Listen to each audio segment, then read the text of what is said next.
Do you remember the promises that Donald Trump made on his campaign? Oh, the promises to lower costs, that he would end inflation on day one. And there was another thing he said he would end before day one even happened.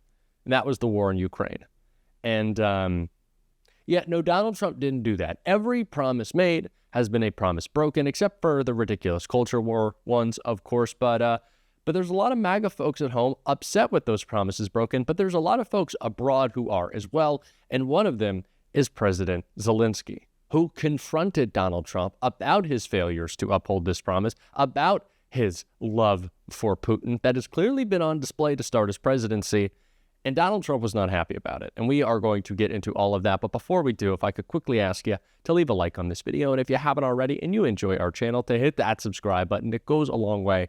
And it really does mean a lot to me. Now, before we get into what Zelensky had to say, calling out Donald Trump, I want to hear a breakdown of all of the horrible displays on the world stage that we have seen from Donald Trump's administration in just the last 48 hours, because it provides a bit of context for this all from Rachel Maddow. Talk all we want about values. Values are important. But you can't shoot values. You can't shoot flags. And you can't shoot strong speeches. You can't, shoot with them? Or you can't shoot at them? You can't shoot...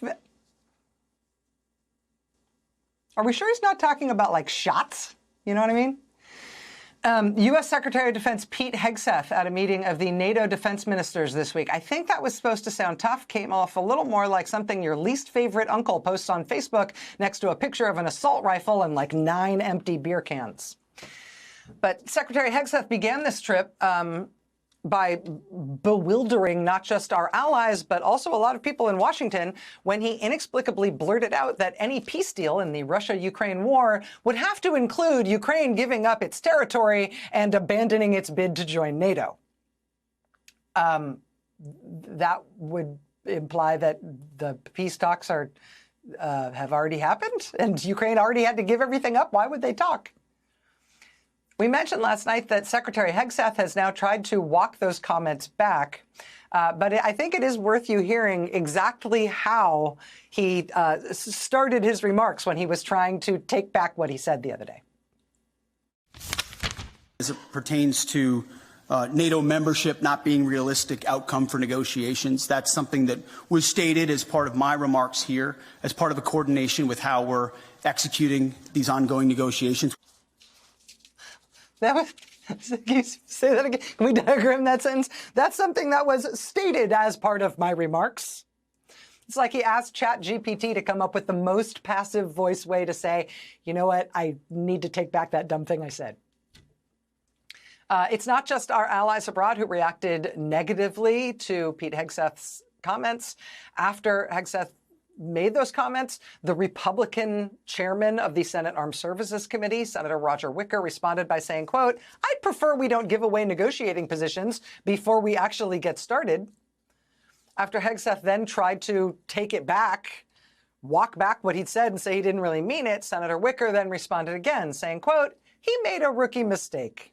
I don't know who wrote the speech. It's the kind of thing Tucker Carlson could have written. And, quote, Carlson is a fool," said the senator. Again, that is a member of Pete Hegseth's own political party boldly criticizing his performance on this trip. It's worth noting, as Senator Wicker was making that unfavorable comparison to Mr. Carlson himself was posting a new interview with Hungary's authoritarian leader, Viktor Orban, an interview where, as Politico puts it, quote, "Orban repeated Kremlin talking points that Russia invaded Ukraine in a bid to stop it from joining NATO." Because, yes, Russia was on the ropes. They were the real victim here. They just had to invade. It is truly embarrassing, truly embarrassing to have these guys representing us. It is sad, and it makes me feel bad about the state of the country. And it clearly makes everyone else feel unsafe and unsure. It's why we saw pushback against J.D. Vance in Munich after his speech. And it's why Zelensky called Donald Trump out for loving up against his boy Putin, giving him nice little phone calls, and a clip right here. First of all, we have to make a plan with you, I said to the president. It was the day when he had phone calls with Putin and with me, and first with him and then with us. And how did that sit with you? No, I said that... But first with Putin and then with you? Oh, I'm not happy. Yes, but I think that more dangerous if first meeting will be with Putin and then with Ukraine. Did you get... President Zelensky has every right to be upset with Donald Trump for calling Putin first, for holding him in such high regard. Ukraine is our ally. Did you forget that, Donald? Should we maybe be speaking to them first? Should we maybe be working on their terms to end this war? No? Oh, no? Okay, that makes sense. Got it. That makes sense if you're Trump. Because you love Putin. That's why. And he's just saying it now. Clearly what Zelensky said got under his skin a little bit, because when he was asked who is to blame for this war, of course he likes to say it's President Biden, but he kind of a different answer right here. To Ukraine as well. Yesterday you mentioned that you thought Ukraine's NATO aspirations were one of the main reasons that the war broke out. Who do you blame for the war, Ukraine or Russia? Well, I think that there were a lot of people to blame. All I can say is very simply, if I were president, that war would never have happened. And you know what? Oh, so there's lots of people to blame for the war in Ukraine. There's lots. Conceivably, he's saying lots of people in Russia. No, he's not. He's not blaming Putin for invading and mercilessly killing Ukrainians.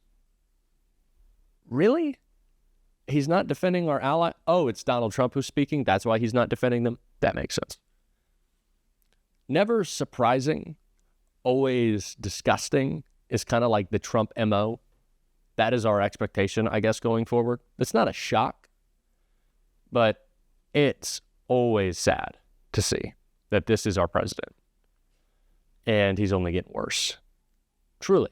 And it's an abomination, not just to Democrats, but I guess, to any Republican with a spine, which are few and far between, and they're certainly not elected at this point. But former Republican Senator Roger Wicker went on with Chris Hayes, and what he had to say about all this, I really think hits close to home.